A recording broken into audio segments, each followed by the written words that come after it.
materinya ini kita awali dengan doa dulu ya. Kita yakin dan percaya bahwa kita hidup di dunia ini ada sesuatu yang dahsyat yang sangat luar biasa, yaitu Allah Subhanahu wa taala atau Tuhan semesta alam. Dan terkait kawan-kawan di sini, saudara-saudara di sini yang memiliki agama atau keyakinan yang berbeda, tapi kita sama-sama memiliki kepercayaan bahwa kita hidup ini di bawah muatan yang besar, kan?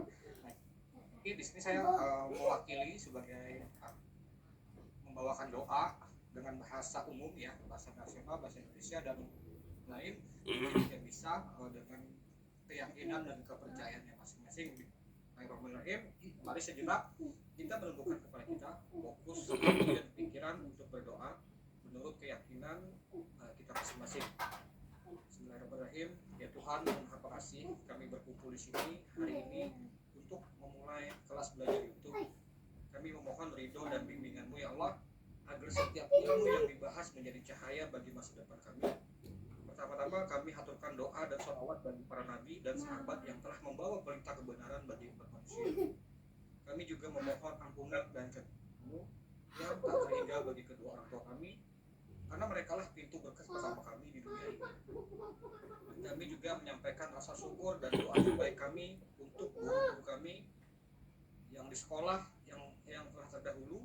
Atas jasa dan kesabaran beliau, kami hari ini mampu membaca, menulis, dan memahami dunia. Semoga setiap huruf yang kami ketik menjadi pahala yang terus mengalir ke mereka. Dan secara khusus, kami juga mendoakan guru kami, Mas Imam Januar. Beliaulah sosok yang menjadi wasilah atau jalan turun ilmu YouTube kepada saya, hingga akhirnya hari ini bisa saya sampaikan kembali kepada saudara-saudara saya, teman-teman saya yang ada berkumpul dan maupun yang menyimak video ini.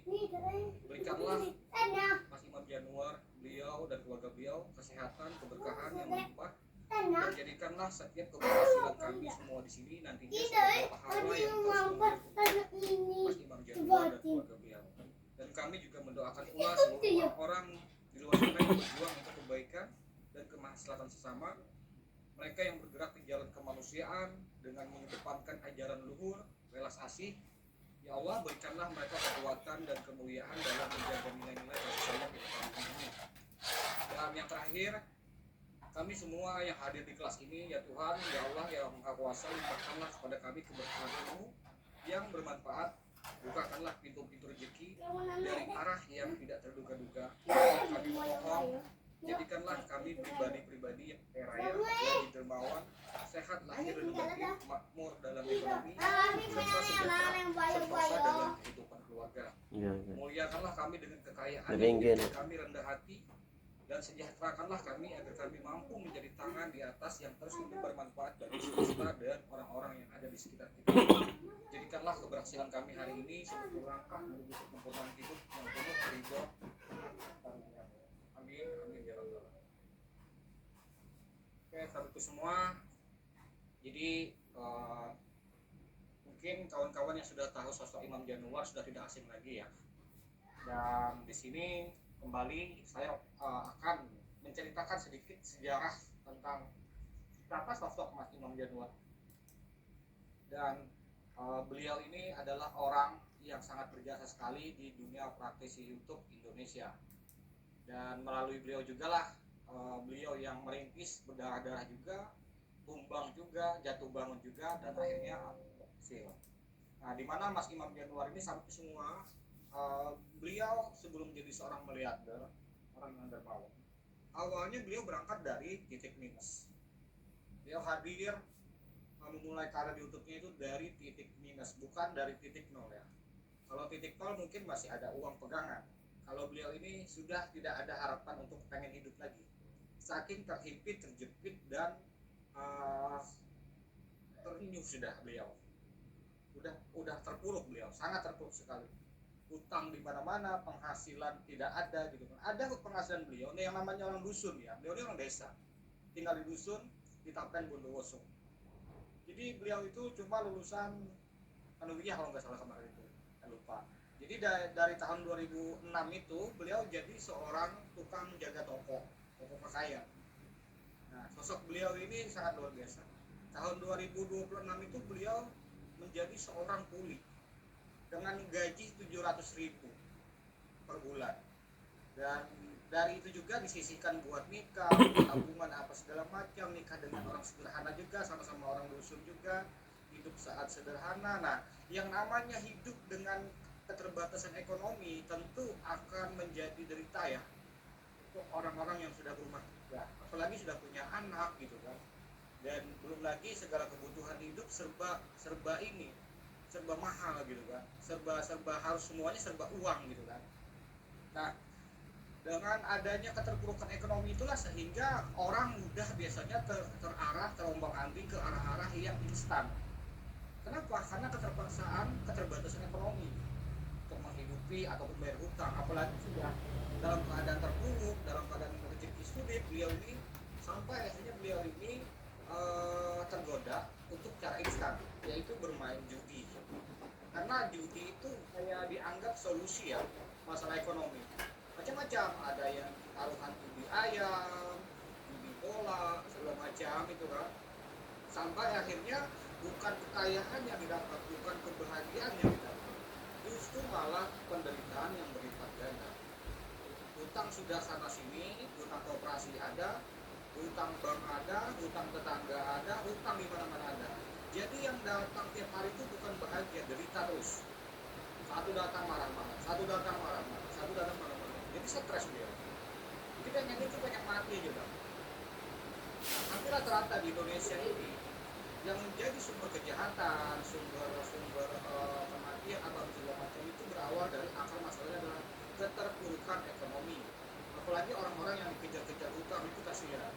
Apalagi kalau mengandalkan tenaga, lapangan kerja saat ini kan untuk dapat gaji 1 juta, 2 juta itu orang pada berebut sebulan. Nah, sementara kita tahu uang 1 juta saat ini hampir kena inflasi itu berkali-kali lipat kan, udah hampir nggak ada nilainya uang 1 juta. Itu pun banyak yang antri orang untuk mendapat lapangan pekerjaan. Nah, karena beliau kan punya ijazah yang mumpuni, nggak punya jadi artis, bakat jadi artis, jadi hutang ini ada di mana-mana gitu, terpuruk lah. Bagaimana solusinya? Dan beliau juga banyak menghabiskan uang hutang hasil hutang di judi online gitu kan, zaman tahun 2000 berapa gitu, pokoknya 2017 kalau nggak salah itu beliau itu parah-parahnya. Jadi beliau itu sekitar 13 tahun mengabdikan diri di Karyawan pokok ya. Dari 2006 sampai 2019 atau 2017 kalau nggak salah itu. Ya 2019 beliau itu kalau nggak salah. Nah, sampai ke hutang, terlilit hutang main judi online makin parah hutangnya kan. Jadi sampai beliau itu mau nekat bunuh diri. Kayak sudah terpuruk sekali, nggak ada mentok lah. Teman-teman yang biasa negur lagi, teman-teman yang biasa pinjamkan uang nggak bisa pinjamkan uang lagi gitu kan, karena sudah terlalu banyak noda hitam di mata masyarakat di kampung itu, dianggap manusia paling hina lah di kampung dia itu, karena orang yang paling bobrok di antara orang itu. Nggak tahu Tuhan kalau mengangkat derajat manusia gitu kan, bisa membalikkan 360 derajat karakter bahkan rezeki manusia gitu kan. Jadi semua kawan teman-teman itu menjauh semua, keluarga juga, bahkan orang tua juga sudah merasa malu punya anak Imam Januar ini gitu. Nah, sampai akhirnya beliau merenung tengah malam sebelum mengakhiri hidup, beliau merenung, muncullah pikiran, aku menghabiskan uang di internet, artinya berarti aku juga bisa menghasilkan uang, mendapatkan uang di internet meski bukan lewat jalan judi. Benar? Bikinlah beliau apa macam-macam masukan, bikin ini, bikin itu, segala macam. Ada 6 atau 7 pilihan di Google itu zaman itu. Yang terakhir itu adalah YouTube. YouTube cuma modal handphone gitu. Nah, dia tertarik gimana nih cara bikin YouTube supaya dapat duit gitu. Ya, pengen lah, semangat lah gairah hidup nih. Apalagi terlihat kan di YouTube tuh yang hasilannya ratusan juta, orang-orang. Cuman nih yang namanya orang desa dan punya modal, kayak gimana nih supaya aku bisa main YouTube? Carilah beliau sampai sering jauh, hujan malam-malam itu sangat itu rumah orang yang YouTuber yang udah gede gitu kan, YouTuber 100.000 subscriber, masak kontennya. Ya bukan berusaha sih Mas Imam, tapi mungkin orang itu sudah sukses tapi dia tak punya kemampuan mentransfer ilmu gitu. Jadi Jadi pas Imam Januari suka sana kemari juga cari ilmu berburu dia, nggak dapat teman-teman. Tadi yang mau ngajarkan zaman itu sampai gabung yang support di grup Indonesia yang kita ketemu di